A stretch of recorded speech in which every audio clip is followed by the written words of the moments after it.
Mark stood at the podium in the company's state-of-the-art auditorium, surrounded by glass panels and cutting-edge technology.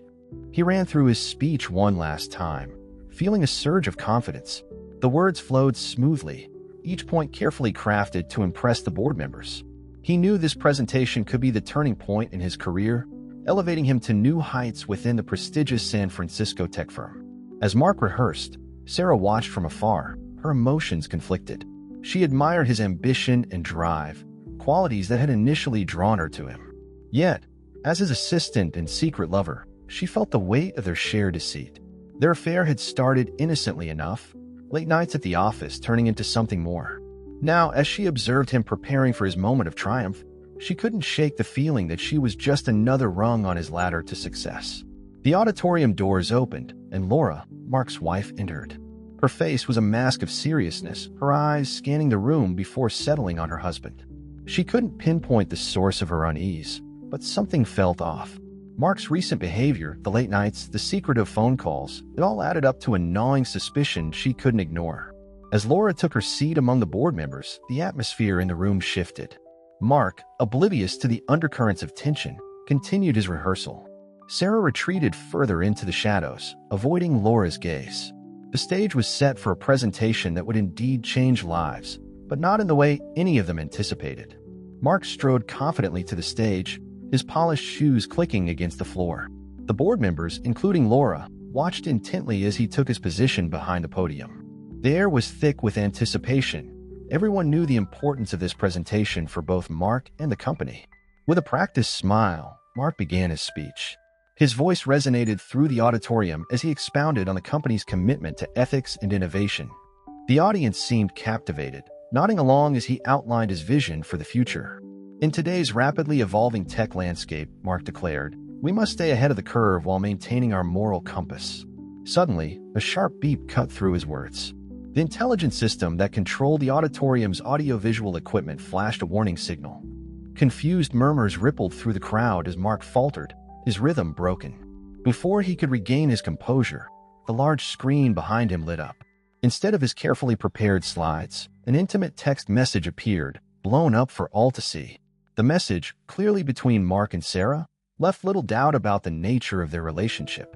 Gasps and whispers filled the room. Laura's face drained of color as she read the damning evidence of her husband's infidelity. Her suspicions confirmed in the most public and humiliating way possible. She gripped the armrests of her chair, knuckles turning white. Mark stood frozen, his mouth opening and closing like a fish out of water. The carefully constructed facade of his life was crumbling before his eyes, and he had no idea how to stop it. The atmosphere in the auditorium shifted dramatically. What had been a professional gathering moments ago now felt like a public execution. Mark's colleagues' faces contorted with a mix of shock, disappointment, and anger. Some averted their eyes, unable to look at the man they had respected just minutes before. Laura rose from her seat, her movements deliberate and controlled. Despite the turmoil inside her, her voice rang out clear and firm. I've suspected this for a long time, Mark, she said, her words cutting through the tense silence. But I never thought you'd be foolish enough to leave such obvious evidence. Mark's eyes widened in surprise. He hadn't expected this composed reaction from his wife. Laura, I can't explain, he started, but she cut him off with a sharp gesture. Save it, Laura snapped. I have more than just suspicions. I have proof. As if on cue, the intelligence system beeped again. The screen behind Mark changed, now displaying his internet search history. Queries about how to cover up financial fraud and strategies for maintaining extramarital affairs scrolled by, each one another nail in the coffin of Mark's career and marriage. The board members exchanged meaningful glances. This was no longer just about infidelity. It was about the integrity of their company's leadership. Mark's desperation grew. He tried to speak to defend himself, but each attempt was met with another damning piece of evidence from the system. It was as if the technology itself had turned against him, exposing every dark secret he had tried to hide. As the revelations continued, Mark realized he was watching his carefully constructed world crumble around him, powerless to stop it. The tension in the auditorium reached a fever pitch. Mark stood at the podium, sweat beading on his forehead, frantically searching for a way out of this nightmare. Suddenly, a voice cut through the chaos. I quit. Sarah's voice, though not loud, carried clearly across the room. She stood up, her face a mix of anger and resolve. All eyes turned to her as she made her way to the center of the auditorium. "I'm done being your secret, Mark," Sarah declared, her voice gaining strength. "I'm done with the lies, the manipulation, and the false promises." She turned to address the board members directly. "And I intend to file a formal complaint of sexual harassment against Mr. Thompson." A collective gasp rippled through the audience. Mark's face paled even further as he realized the full extent of his predicament. Not only was his affair exposed, but now he faced potential legal consequences. "Sarah, please," Mark pleaded, his voice cracking. "Let's discuss this privately." But Sarah wasn't finished. "There's nothing to discuss," she said firmly. "Your behavior has been unacceptable, both professionally and personally. It's time you face the consequences." As Sarah's words echoed through the auditorium, several of Mark's colleagues stood up. One by one, they began to voice their own concerns and grievances. "How can we trust a leader who behaves this way?" one board member questioned. "What else have you been hiding from us, Mark?" another demanded. The barrage of questions and accusations overwhelmed Mark. He gripped the podium, his knuckles white, as he watched his carefully crafted image of a successful, ethical leader disintegrate before his eyes. The presentation that was supposed to elevate his career had instead become the stage for his very public downfall. As the situation spiraled out of control, security personnel entered the auditorium. Their presence added to the tension, emphasizing the gravity of the unfolding events. Two guards approached the stage, their faces impassive but their purpose clear. "Mr. Thompson, please come with us," one of the guards said firmly, loud enough for everyone to hear. Mark's eyes darted around the room, searching for a sympathetic face, but found none. The realization that he was truly alone in this moment hit him hard. His shoulders slumped as the fight drained out of him. As the guards escorted him towards the exit, Mark's mind raced. He thought about the years of hard work, the connections he'd cultivated, the reputation he'd built, all crumbling in a matter of minutes. The weight of his actions, the lies he'd told, and the trust he'd betrayed came crashing down on him. Laura watched her husband being led away, her emotions a tumultuous mix of relief and sorrow. The truth she had long suspected was finally out in the open, but the public nature of the revelation left her feeling exposed and vulnerable. Still, there was a sense of liberation in no longer having to pretend. As Mark reached the door, he turned for one last look at the auditorium. His eyes met Laura's, and in that moment, he saw the depth of pain he had caused. It was a look that would haunt him for years to come. The doors closed behind Mark, leaving a stunned silence in the auditorium. The board members exchanged glances, realizing the enormous task ahead of them. They would need to manage the fallout from this scandal, reassure stakeholders, and find a way to move the company forward. Laura remained in her seat, processing the drastic turn her life had taken. As the initial shock began to wear off, she steeled herself for the challenges that lay ahead. As Mark was escorted through the hallway, he made one last desperate attempt to salvage his situation. Breaking away from the security guards, he approached Laura, who had followed them out of the auditorium. "Laura, please," Mark pleaded, his voice trembling. "This is all a misunderstanding. Let me explain." Laura stood her ground, her eyes cold and resolute. "A misunderstanding? The text, the search history, Sarah's testimony, which part of that is a misunderstanding, Mark?" Mark's words faltered as he realized the futility of his plea. Laura's unwavering stance made it clear that she was done listening to his lies. "I trusted you," Laura said, her voice low and controlled. "I built a life with you. And this is how you repay that trust? By betraying not just me, but the entire company?" Before Mark could respond, the security guards gently but firmly took hold of his arms, guiding him away from Laura and towards the building's exit. As Mark was led out, the remaining employees and board members spilled into the hallway, their voices a mix of shock, anger, and confusion. Groups formed as people began to discuss the implications of what had just transpired. How long has this been going on? What does this mean for the company? Who's going to take over Mark's responsibilities? Amidst the chaos, Sarah emerged from the crowd. She hesitated for a moment before approaching Laura. Their eyes met, and an unspoken understanding passed between them. Both women had been deceived by the same man, albeit in different ways. "Mrs. Thompson," Sarah began, her voice soft. "I'm so sorry. I never meant for any of this to happen." Laura studied Sarah for a moment before responding. "It's not your fault, Sarah. We were both manipulated by him." As they stood there, an unlikely bond began to form between them. They were no longer rivals or victim and accomplice, but two women united by a shared experience of betrayal. Mark found himself in a dimly lit bar near the office, nursing a whiskey. The events of the day played on a loop in his mind, each replay more painful than the last. He barely noticed the other patrons, mostly other office workers, unwinding after their far less eventful days. As he stared into his glass, Mark reflected on the choices that had led him to this moment. His ambition, once his greatest asset, had become his downfall. He had stepped on countless toes, manipulated colleagues, and betrayed the trust of those closest to him, all in pursuit of success. The bartender slid another drink towards him, eyeing him with a mix of curiosity and concern. Mark hardly acknowledged it, lost in his thoughts. His phone buzzed, startling him out of his reverie. It was a message from Sarah.